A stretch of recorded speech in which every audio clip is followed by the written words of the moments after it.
దేవునికి స్తోత్రములు. ఈ వర్తమానం వినిచిన నా సహోదరి సహోదరులకు ప్రభు యేసుక్రీస్తు వారి పరిశుద్ధమైన నామంలో శుభములు. ఈ సాయంకాల ఆశీర్వాద ప్రార్థనకు మిమ్మల్ని ప్రేమతో ఆహ్వానిస్తున్నాను. ఈరోజు వాక్యాంశము శ్రమను పోగొట్టే సొరచెట్టు. వాక్య భాగము యోనా గ్రంథము 4వ అధ్యాయము 6వ వచనం. దేవుని వాక్యాన్ని చదువుదాం. దేవుడైన యెహోవా సొరచెట్టు ఒకటి ఏర్పరిచి అతనికి కలిగిన శ్రమ పోగొట్టుటకై అది పెరిగి యోనా తలకు పైగా నీడ ఇచ్చినట్లు చేసింది. ఆ సొరచెట్టును చూసి యోనా బహు సంతోషించింది. ఆమె ప్రియ సహోదరి సహోదరులారా, మన జీవితంలో దేవుడు అనేక సందర్భాలలో మేలులు ఆశ్చర్యకార్యాలు చేయవచ్చు. అలాగే దేవుడు ఒక పాఠాన్ని కూడా మనకు నేర్పించవచ్చు. ఆశ్చర్యకార్యాలు జరిగించిన పాఠాన్ని నేర్పిన దేవుడి చిత్తం మన ఎడల జరగాలని దేవుడు ఈ కార్యములు చేస్తున్నట్టుగా మనం భావించాలి, అలాగే విశ్వసించాలి. ఇక్కడ సందర్భం ఏంటంటే, దేవుడు నినివే అనబడిన ఒక పట్టణాన్ని చూస్తాడు.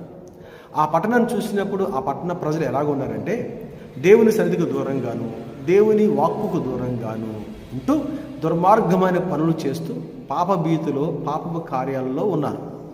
ఆ పట్టణానికి దుర్గతి వచ్చిందని, పట్టణాన్ని శిక్షిస్తానని, ఆ పట్టణానికి శిక్ష రాబోతుందని చెప్పడానికి దేవుడు తన ప్రవక్త అయిన యోనాని ఏర్పాటు చేసుకొని ఆజ్ఞాపించి తన వాక్కులు ఆ పట్టణానికి ప్రకటించమని దేవుడు పంపిస్తాడు.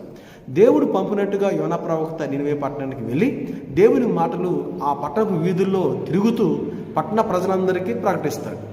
అలా ప్రకటించగానే పట్టణ ప్రజలు యోనా నోటి నుంచి దేవుని వాక్కులు రాగానే వారి దుర్మార్గపు పనులన్నీ విడిచిపెట్టి, వారి పాపములను విడిచిపెట్టి దేవుని సన్నిధిలో పశ్చాత్తాప పడుతూ ఉపవాస ప్రార్థన చేస్తూ దేవుని క్షమాపణ కోరతారు.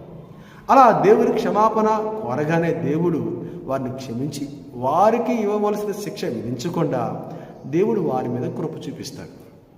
ఇదంతా యోనా గారు ఆ పట్టణం నుండి చూసి కోపంతో దేవుడితో ఇలా అంటారు, అవును ప్రభువా, నాకు తెలుసు కృపగల దేవుడు నువ్వు, రక్షించే దేవుడవు, శిక్షించేవు, శిక్ష వేయవు, ఇదంతా నాకు తెలుసు అంటూ ఆ పట్టణం నుండి బయటకు వచ్చేసి బయట ఒక పందిరి వేసుకొని ఆ పందిరి కింద ఆ పట్టణానికి ఇంకేం జరుగుద్దో అని చూస్తూ ఉంటాడు. ఆ సందర్భంలో యోనా గారికి ఒక శ్రమ కలుగుతుంది.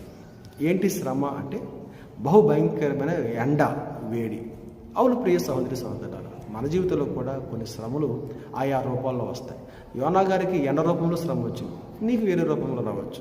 ఆర్థికపరమైన రూపంలోనూ, అనారోగ్య రూపంలోనూ, కుటుంబ సమస్యల రూపంలోనూ, పిల్లల విషయంలోనూ, కుటుంబ యజమాని విషయంలోనూ, కుటుంబ యజమానురాలి విషయంలోనూ, బంధువుల విషయంలోనూ శ్రమ నానా రూపాలలో మనకి రావచ్చు. అయితే దేవుడు మనకి అభయహస్తం ఇస్తూ ఉన్నాడు.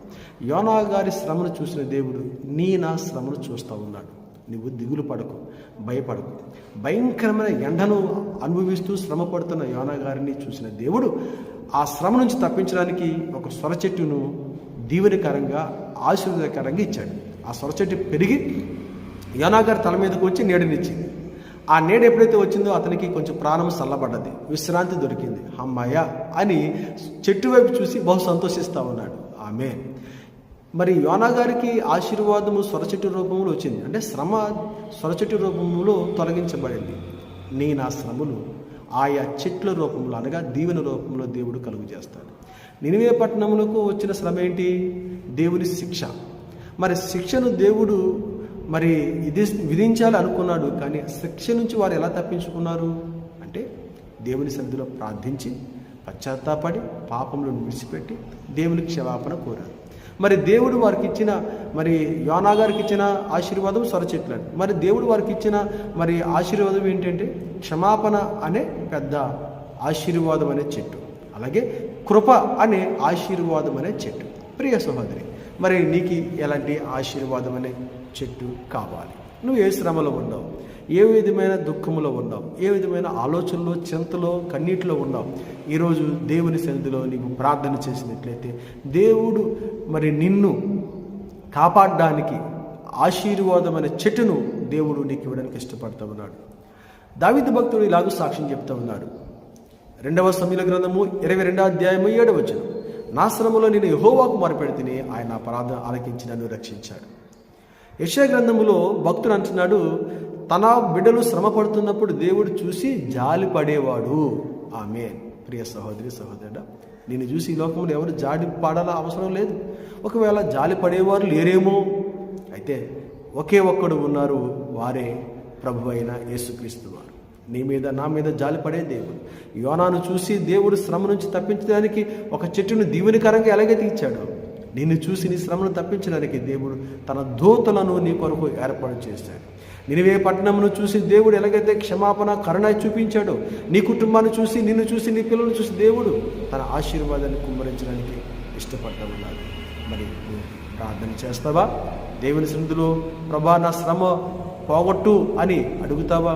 అయితే దేవుడు నీ శ్రమను ఏ రూపములో వచ్చినా, ఆ వేడి, ఆ శ్రమ ఏ రూపంలో నీకు సంభవించినా, దేవుడు ఆ శ్రమ నుంచి తప్పించడానికి సమర్థుడు. నిన్ను కాపాడడానికి ఆశీర్వాదం అనే, తన కాపుదల అనే, తన రక్షణ అనే చెట్టును నీ కొరకు దేవుడు ఏర్పాటు చేస్తాడు. అలాగూ దేవుడు మిమ్మల్ని, మీ కుటుంబములను దీవించును గాక. ఆమేన్.